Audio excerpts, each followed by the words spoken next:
علامہ امام نووی رحمۃ اللہ علیہ نے اس امت کو اللہ نے ساری امتوں کا سردار اس لیے بنایا ہے کہ اس امت کو اللہ پاک نے قرآن کریم کی دولت سے مالا مال فرمایا ہے.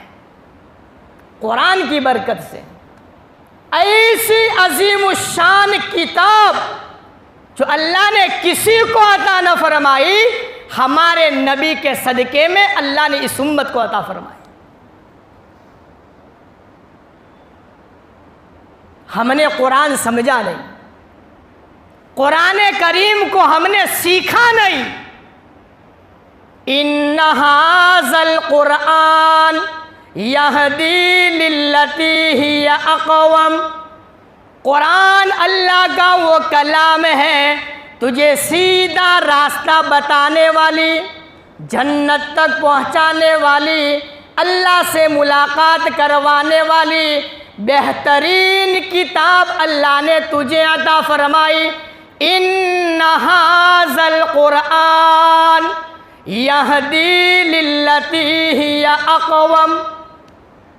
قرآن کی برکت سے اللہ نے اس امت کو مقام عطا فرمایا.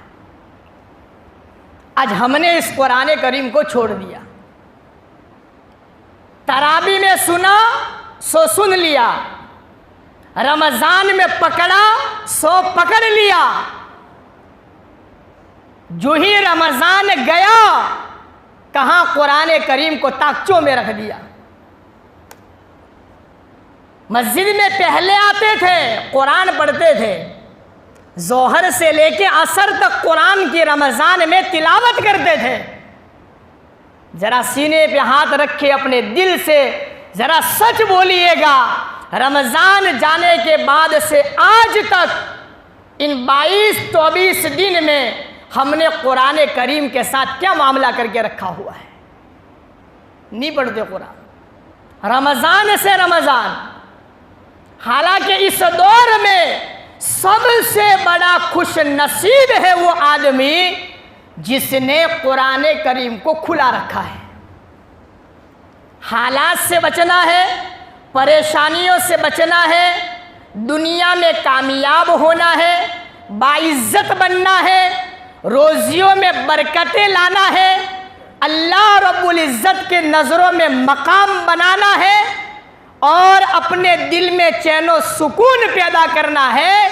دنیا کی کوئی ٹیبلٹ، دنیا کا کوئی ڈاکٹر اور دنیا کی کوئی میڈیشن تیرے دل میں چین و سکون پیدا نہیں کر سکتی. اللہ نے ایسا پاور عطا فرمایا، ایسا اللہ نے علاج عطا فرمایا.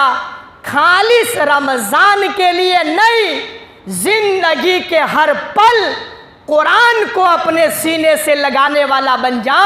یہ قرآن دنیا میں تجھے کامیابی عطا فرمائے گا، عزت کی چوٹیوں پر بٹھائے گا، روزیوں میں برکتیں لائے گا، مرتے وقت زبان پر کلمہ جاری کروائے گا، میدان محشر میں اللہ سے تیری شفاعت کروائے گا، ہمیشہ ہمیش کی جہنم سے بچا کر اللہ کی نعمتوں میں تجھے پہنچائے گا.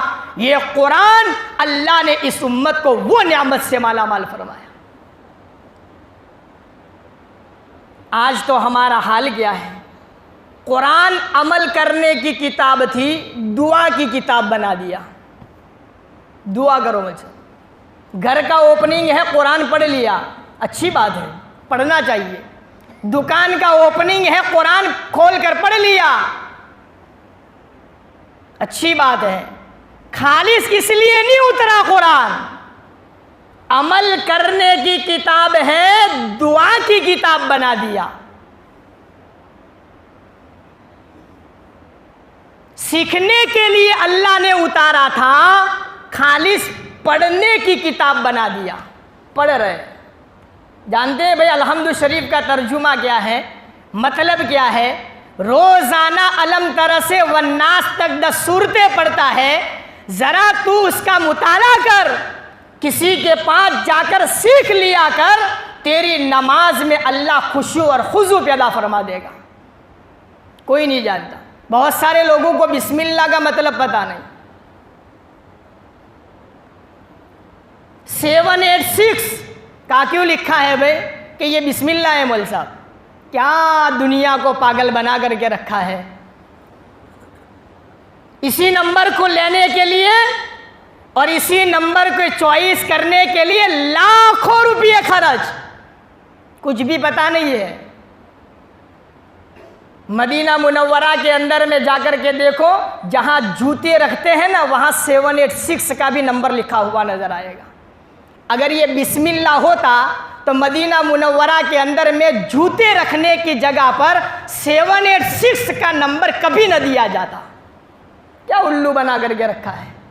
سیکھنے کی کتاب تھی، پڑھنے کی کتاب بنا دیا. تذکیر کائنات کا درس دینے اللہ نے نازل فرمایا تھا، مدرسوں کا نصاب بنا دیا. ہاں، 6 سے لے کے 7ویں تک اتنے پارے پڑھاؤ، 7ویں سے لے کے 8ویں تک اتنے پارے پڑھاؤ، 8ویں سے لے کے 10ویں تک قرآن ختم کروا دو. مول صاحب میری بچی کو فارغ کر دو.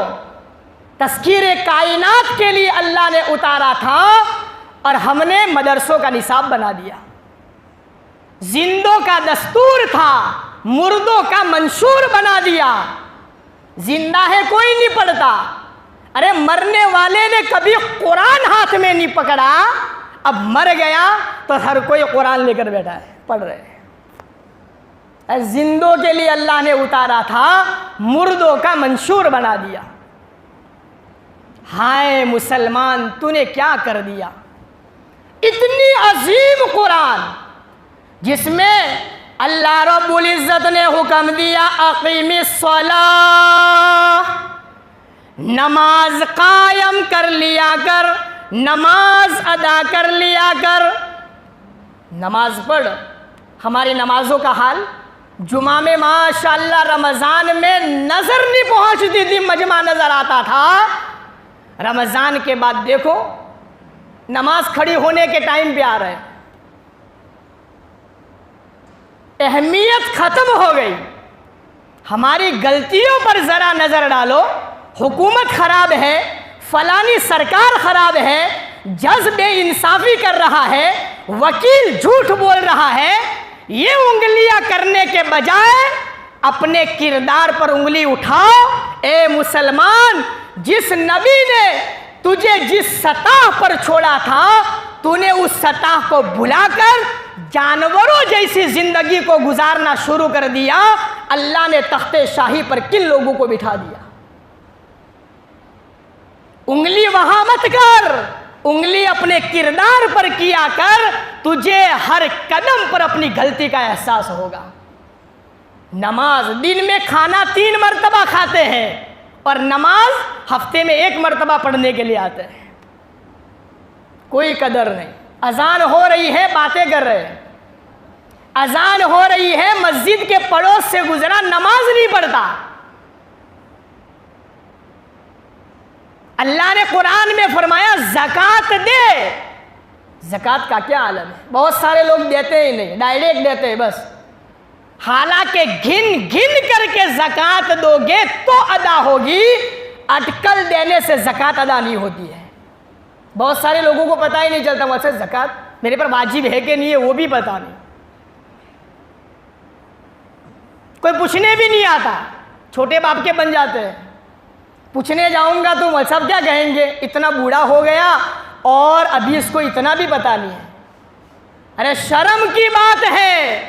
ابو ایوب انصاری جیسے بڑے بزرگ، بڑے بڑے صحابہ چھوٹے چھوٹے صحابہ کے پاس جا جا کر اپنی نماز کی اصلاح کرتے تھے.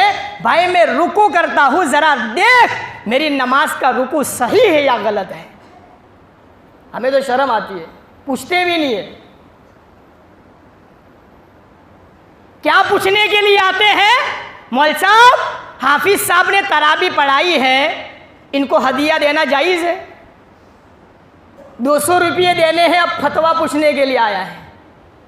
ایسا پوچھتے ہیں. جو پوچھنا ہے، جو سیکھنا ہے، کہاں کوئی بھی چیز کا پتہ نہیں. منمانی والا دین لاکھ قربانی اس کے اوپر میں دے دے، اللہ کی نظر میں کوئی قابل قبول نہیں، چھوٹی سی عبادت کر لے، قرآن اور نبی کے سنت طریقے پہ کرنے والا بنے گا، اللہ رب العزت کی قسم، اللہ اس عمل کے صدقے میں جنت میں داخلہ نصیب فرمائے گا۔